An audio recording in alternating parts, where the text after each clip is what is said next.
কালামা পেশ করছি বিষয় ভণ্ডপী। নানান ঝামেলায় বড্ড দেরি হয়ে গেল। আজ বুঝি পীর বাবা রওজায় তেল পানি দেওয়ার জায়গায় পাওয়া যাবে না। দেখি একটু তাড়াতাড়ি জায়গা পাওয়া যায় কিনা। আসসালামু আলাইকুম। আরে রুব্বা, কি ব্যাপার, কেমন আছো? আলাইকুম সালাম। বাবার কৃপায় কোনো রকম না মরেই বেঁচে আছি। তুমি কেমন আছো তাই বলো। আলহামদুলিল্লাহ, আল্লাহর রহমতে খুব ভালো আছি। আচ্ছা রুব্বা, আমি তোমাকে সালাম দিলাম, তুমি হাত উঁচু করে মাথা নিচু করে বললে আলাইকুম সালাম। ওরকম বলতে নেই, বলতে হয় ওয়ালাইকুম আসসালাম ওয়া রাহমাতুল্লাহি ওয়া বারাকাতুহু। আরে রাখো তোমার নসিহত, রাস্তাঘাটে তোমাকে তো মাস্টারি করতে হবে না। আমি এখন খুব ব্যস্ত আছি, কিছু বলার থাকলে তাড়াতাড়ি বলে ফেলো। হ্যাঁ, বলার জন্যই তো দাঁড়িয়ে আছি। আচ্ছা রুব্বা, এত রোদের মধ্যে মুখে মেকআপ করে কোথায় চললে? হ্যাঁ, তুমি জানো না আয়েশা, আজ শুক্রবার, তাই তেল পানি নিয়ে পীরের রওজায় যাচ্ছি। আস্তাগফিরুল্লাহ, হায় আফসোস, জুম্মার দিনে পুরুষেরা যায় নামাজ পড়তে, তুমি নাকি যাচ্ছ পীরের রওজায় তেল পানি করতে। তোমার আবার কি হলো? আর বলো না, কত রোগ নিয়ে ভুগছি, কত ডাক্তার কবিরাজ হেকিম করলাম, কিছুতেই কিছু হচ্ছে না। তাই কিছু পাড়ার বয়স্ক মহিলারা বলল, হারওয়াই পীর আব্বাস আলীর মাজারে যা, মান্নাত কর, সাত শুক্রবার তেল পানি ব্যবহার কর, দেখবি সব ঠিক হয়ে যাবে। তাই আমি এই 5 শুক্রবার যাচ্ছি, এখনো 2 শুক্রবার যাব। আচ্ছা রুব্বা, ওখানে যে তুমি কি করো?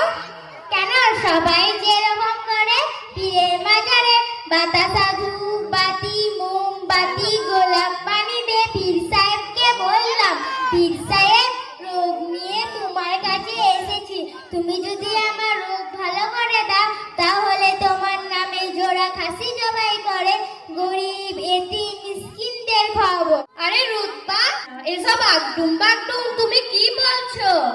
আগডুম বাগডুম বলছি মানে যা পারলাম তাই বললাম। তুমি তাতে নাউজুবিল্লাহ পড়ো, যা পারো বলো। এই তো তুমি বললে বাবার কৃপায় কোন রকম না মরে বেঁচে আছি, বাবা তুমি রোগ ভালো করে দাও, এসব বলছো কেন? সেজন্যই তোমাদের মতো বড় খেসারি মেয়েদেরকে আমি একদম সহ্য করতে পারি না। তুমি আমার পীর বাবাকে অপমান করছো। আস্তাগফিরুল্লাহ, রুতবা তুমি ভুল বুঝছো, আমি তো আমার কোনো পীর সাহেবকে অপমান করছি না। আল্লাহ ছাড়া কোনো পীর সাহেবের ক্ষমতা নেই রোগ ভালো করা এবং সন্তান সন্ততি দেওয়া। আল্লাহ তাআলা কোরআনের মধ্যে বলেছেন, ইন্নাশ শিরকা লাযুলমুন আযীম। এর মানে হলো আল্লাহকে জুলুম করা। শিরক হলো সব থেকে বড় গুনাহ, এর থেকে ঈমান আমল সব নষ্ট হয়ে যায়। কি বললে, ঈমান আমল সব নষ্ট হয়ে যায়? হ্যাঁ, অবশ্যই। পীরের মাজারেতে কত মেয়ের সাথে দেখা হয়, কেউ তো বললো না না শির শির। আরে বলবে কি, তারাও তো তোমার মতো শিরক বিদআত করে ঈমান আমল সব নষ্ট করে ফেলেছে। শির কাকে বলে দয়া করে আমাকে বলবে আয়েশা, যাতে আমি সবকিছু ভালোভাবে বুঝতে পারি।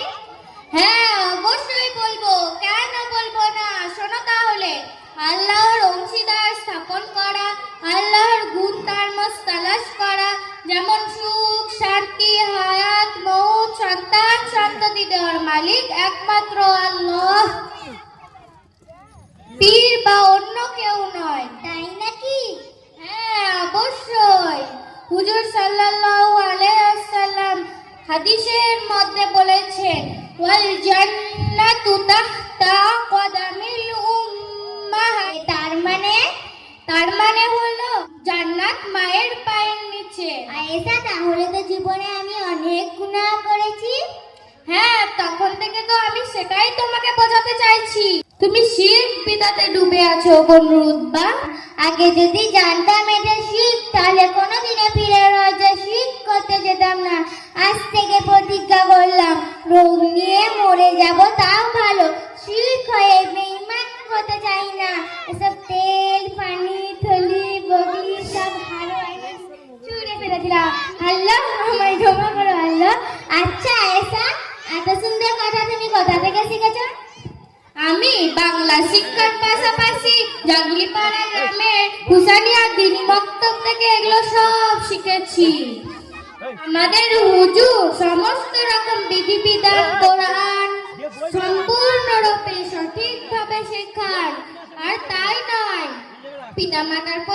পিতামাতার সঙ্গে কিভাবে আচরণ করতে হয়, পিতামাতার প্রতি সন্তানের কতটা কর্তব্য তাও শিক্ষা দেন। কি সন্তানদেরও আবার কর্তব্য আছে নাকি? হ্যাঁ, অবশ্যই আছে।